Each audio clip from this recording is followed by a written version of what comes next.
ಸೀತೆಯನ್ನು ಹೊತ್ಕೊಂಡೋದಂಥ ರಾವಣ ಶ್ರೀಲಂಕಾ ಏನು ಮಾಡ್ದ ಅಂತೇಳಿ ಹನುಮಂತನಿಗೆ ಗೊತ್ತಿರುವಂಥ ಇಡೀ ಜಗತ್ತಿಗೆ ಗೊತ್ತಿರುವಂಥ ಸಂಗತಿ. ಸೀತೆಯನ್ನು ಮುಟ್ಟಿದ್ದಕ್ಕೇನೆ ಹನುಮಂತ ಏನು ಮಾಡ್ದ ಅಂತ ಜಗತ್ತಿಗೆ ಗೊತ್ತಿದೆ.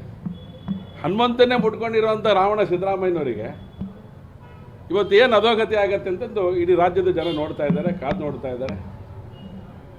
ಅವರ ಭಾಳ ಹಿರಿಯರಿದ್ದಾರೆ. ಅವರು ಕೇಡುಗಾಲಕ್ಕೆ ವಿಪರೀತ ಬುದ್ಧಿ ಅನ್ನೋಂಥ ರೀತಿ ಒಳಗಡೆ ತಮ್ಮ ವರ್ತನೆ ಇದೆ.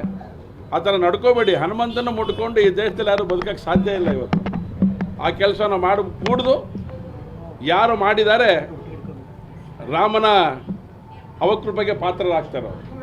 ಯಾಕೆಂದರೆ ರಾಮನ ಅತ್ಯಂತ ಭಂಟ ಹನುಮಂತನಿಗೆ ಜಾಗ ಕೊಡದೇ ಇರುವಂಥ ರೀತಿಯೊಳಗೆ ತಾವು ನಡ್ಕೊಳ್ತಾ ಇದ್ದೀರಿ. ಹಾಗಾಗಿ ಕಾಂಗ್ರೆಸ್ಸಿನ ಅಧಪತನಕ್ಕೆ ಇದು ಮೊದಲ ನಾಂದಿ ಅಂತೇಳಿ ಈ ಸಂದರ್ಭ ಹೇಳಿ ನಾನು ಇಷ್ಟಪಡ್ತೀನಿ. ಸರ್ಕಾರಿ ಜಾಗ ಇರಲಿ, ಅವ್ರ ಅಪ್ಪನ ಮನೆದಂತೂ ಅಲ್ಲಲ್ಲ, ಅದು ಅವ್ರ ಅಪ್ಪನ ಮನೆದ ಅದು ಜಾಗ, ಸರ್ಕಾರಿ ಜಾಗ ತಾನೆ. ಸರ್ಕಾರಿ ಜಾಗದಲ್ಲಿ ಯಾವ್ಯಾವ ಧ್ವಜ ಇದೆ ಗೊತ್ತಿಲ್ವಾ? ತೆಗ್ದಿದ್ದಾರೆ ಎಲ್ಲ ಧ್ವಜಗಳನ್ನು. ತಾಕತ್ತಿಲ್ವಾ? ಹಾಗಾದ್ರೆ ಹನುಮಂತನ ಧ್ವಜ ಮುಟ್ಕೊಂಡಿದ್ದೀರಿ, ಕಾಂಗ್ರೆಸ್ ಅಧಪತನ ಆಗತ್ತೆ. ಬಿಜೆಪಿಗೆ ದೇಶ ಕಟ್ಟೋ ಕೆಲಸ ಬಹಳ ವರ್ಷಗಳಿಂದ ಮಾಡ್ಕೊಂಡು ಬಂದಿದ್ದೀವಿ. ಬಿಜೆಪಿಗೆ ತುಂಬ ಕೆಲಸ ಇದೆ. ಜನಪರವಾದಂಥ ಆಡಳಿತವನ್ನು ಮಾಡಿರುವಂಥವ್ರು ನಾವು. ಜನಪರ ಆಡಳಿತ ಮಾಡೋಕ್ಕೆ ತಾಕತ್ತಿಲ್ಲದೆ ಇರೋಂಥವ್ರು ನೀವು ಈ ಥರದ ಕಿತ್ತುಬೆ ಮಾಡ್ಕೊಂಡು ಕಾಯ್ತಾ ಇದ್ದೀರಿ. ಈ ಥರ ಕಿತ್ತುಬೆಗೆ ರಾಜ್ಯದ ಜನ ಇವತ್ತು ಬಲಿಯಾಗೋದಿಲ್ಲ. ಹೋರಾಟ ರಾಜ್ಯದಾದ್ಯಂತ ನಡೀತಾ ಇದೆ. ಶಿವಮೊಗ್ಗದಲ್ಲೂ ಕೂಡ ಹೋರಾಟವನ್ನು ಯೋಚನೆ ಮಾಡಿದ್ದೀವಿ. ನಮ್ಮ ಕಾರ್ಯಕರ್ತರ ಸಭೆ ಮುಗಿದ ನಂತರ ಹೋರಾಟವನ್ನು ನಾವು ಮಾಡೋರಿದ್ದೀವಿ.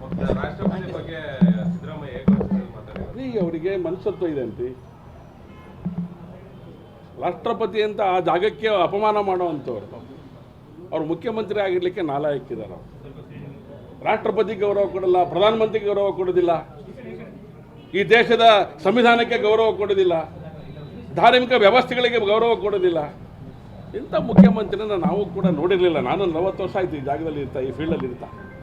ಹಾಗಾಗಿ ಇದು ಸರಿಯಲ್ಲ. ನಮ್ಮ ವರ್ತನೆಯನ್ನು ಬದಲಾವಣೆ ಮಾಡಿಕೊಳ್ಳಿ ಸಿದ್ದರಾಮಯ್ಯನವರು ಅಂತೇಳಿ ನಾನು ವಿನಂತಿ ಮಾಡ್ತೀನಿ.